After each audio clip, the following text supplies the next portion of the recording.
camera movement is without a doubt one of the most underrated areas of cinematography, in my opinion. And that doesn't even just go for high-end cinematographers shooting high-budget, Hollywood-style movies. That also goes for people that are shooting really short-form content on social media, people that are shooting commercials, wedding videos, travel videos. The motivation and the story on all of these different formats is heavily influenced by the movement of your camera. I've recently just done a project with Mazda Europe where we went and followed an amazing human called Leonardo Frigo. Leo actually creates globes, and Leo actually stumbled across an old book by a priest called Vincenzo Coronelli. And Vincenzo Coronelli was essentially a priest and also a globe maker. And back in those days, there wasn't any kind of technology that allowed you to build an incredible piece of art like a globe like we do today. Leo was so inspired by Vincenzo Coronelli's work that he actually made it a mission of his to resurrect this old craft of Venetian globe making.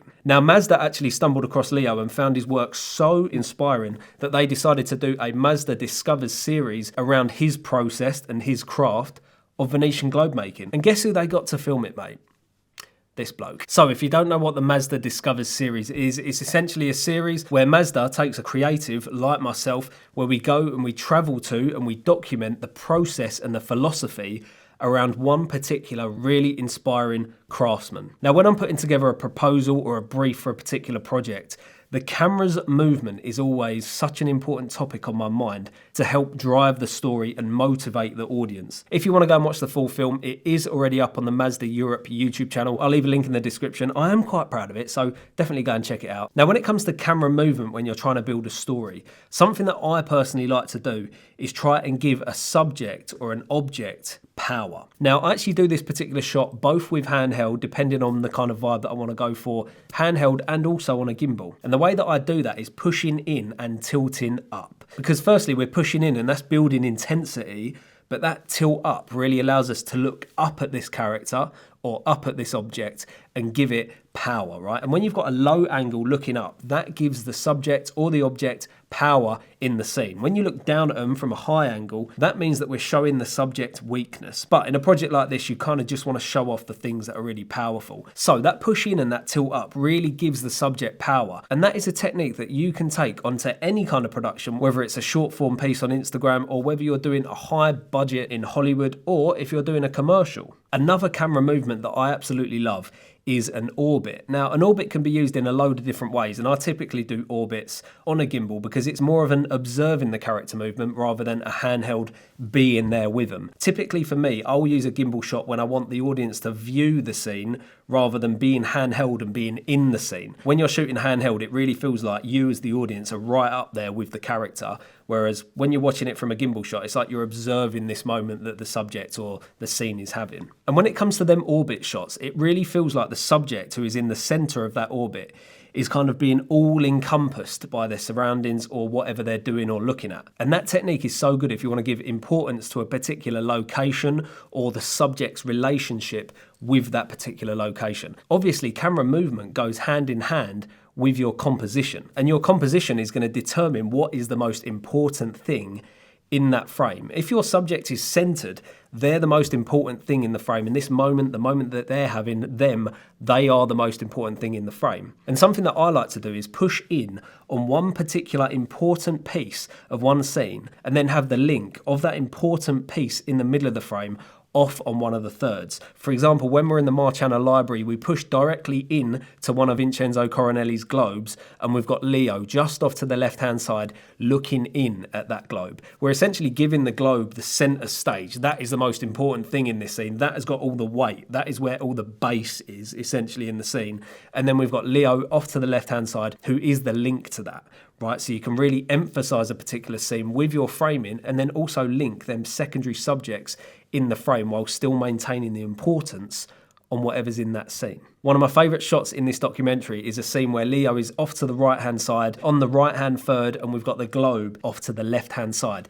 And it's kind of bringing these two symbiosis together in one scene and kind of giving them both a similar amount of importance. It's like Leo is looking over at that globe. He's got Vincenzo Coronelli's book in his hand. He closes it and boom, we kick off the second scene. And that push in kind of gives so much weight to that particular shot. Now, part of Leonardo's story is the fact that Vincenzo Coronelli back in the day used to use a particular tree resin from a larch tree, which was essentially a native tree in Venice, that he used to get this resin that would allow him to actually glue on the pieces of paper onto the globes. And we've got a particular scene there where Leo actually goes out and meets someone who actually harvests this tree resin from the larch tree. And we could have very easily just shot that all on a gimbal and just observed that scene. But I really wanted to go in handheld and have that really natural handheld movement. No IBIS on the FX3, so we get that really organic handheld movement. And that handheld movement really makes you as the audience feel like you're right there with Leonardo and this larch tree farmer. So it's something to really think about in your scene. Do you want the audience to view your scene, or do you want your audience to feel like they're right up in the scene with them? And I think this is just such an overlooked area of filmmaking and storytelling, because so many people just buy a gimbal, shoot with a gimbal, and it's like, right, you've just denied the audience the opportunity to be right up there with the subject and be in the story. Handheld really allows your audience to be up there with them. So when you're deciding how you're going to move your camera, definitely think about where you want your audience to be. Are they viewing or are they in this scene? Now, with it obviously being a Mazda production, we weren't going to have no car tracking shots, were we? And that is because it is the best and most dynamic way to showcase a car in motion. And when you're doing a tracking shot, it's really nice to get the camera low to the ground, because you get that rushing movement underneath the camera, and it makes you as the audience feel like you're going really fast and it's really intense, when really you're not actually going that fast. But because you've got so much motion blur and you've got all of that movement underneath the camera, it really allows the scene to feel so much more dynamic, and it creates excitement for the audience. So even when you're shooting a car scene, you've got to really think about, how am I going to move the camera to allow my audience to feel the way that I want them to feel? And car tracking shots are no exception.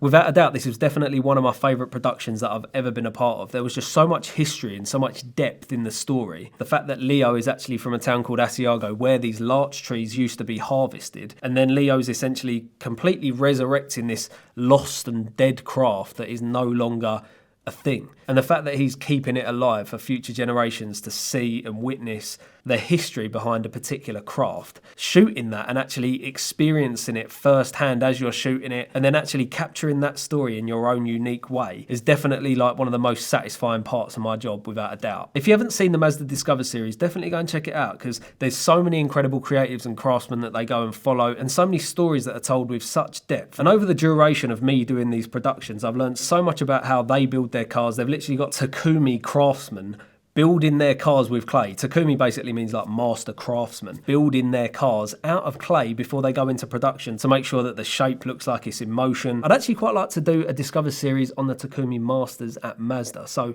Mazda, if you fancy that, let me know. I hope you learned something there about the camera movement that I use in my production, and how I try and draw my audience into a scene, or just allow them to observe it. Let me know in the comments if you guys have got any other camera movement tips or tricks that you want to share with everyone. If you want to go and check out my episode of the Discover series, I'll leave a link in the description so that you can go and check it out. And as always, mate, I'll be catching you lot in the next one, mate.